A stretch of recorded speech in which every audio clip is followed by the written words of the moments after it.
এই দোকানদার ভাই। জি ভাই বলেন, কিছু দেবো কি ভাই? নেন, দেখেন তো টাকাটা ঠিক আছে কিনা।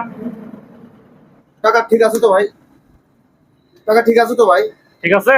জি ঠিক আছে। আচ্ছা দেখি টাকাটা। এক প্যাকেট চানাচুর দেন।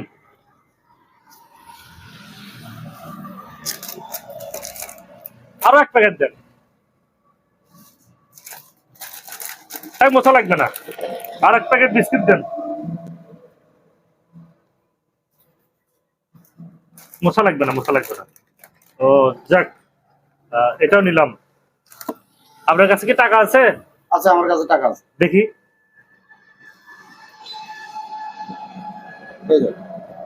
ও অনেক টাকা। মানি ব্যাগ আছে? জি মানি ব্যাগ আছে। দেখি। মানি ব্যাগের ভিতরে তো অনেক টাকা। আচ্ছা কি করেন, আরেকটা দেন, আরেকটা পানির বোতল দেন।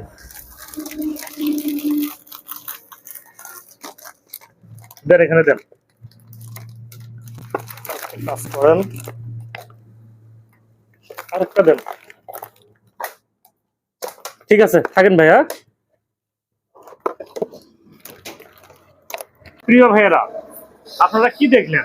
আমি কিন্তু তাকে আঘাত করি নাই বা তার সাথে কোনো জুলুম করি নাই, অথচ তাকে আমি বলার সাথে সাথেই সে আমাকে সবকিছু দিয়ে দিচ্ছে। টাকা, চানাচুর, এরকম বিস্কিট, মানে চাওয়ার সাথে সাথে সে আমাকে দিয়ে দিচ্ছে। এখন সমাজে বর্তমানে একটি চক্র এভাবে ঘোরাঘুরি করতেছে। কোনো দোকানদারকে সে যদি একা পায়, তার সাথে এ ধরনের কার্যক্রম তারা চালিয়ে যাচ্ছে। তো এই ভিডিওটি করার উদ্দেশ্য হচ্ছে, যারা বিকাশের ব্যবসা করেন, বিকাশের দোকান আছে বা এরকম মনোহরি দোকান আছে, শয়তানের নিঃশ্বাস নামক এই চক্রটি, তারা কিন্তু তাদেরকে চিহ্নিত করে এবং তাদের কাছ থেকে এরকম টাকা পয়সা সবকিছু ছিনিয়ে নেওয়ার চেষ্টা করে। সো আপনাদের সাবধান, কোনো মাস্ক পরা ব্যক্তি যদি এরকম কাছে আসে, তাহলে অবশ্যই প্রশ্রয় দেবেন না এবং তার থেকে কোনো কিছু টাকা নেবেন না।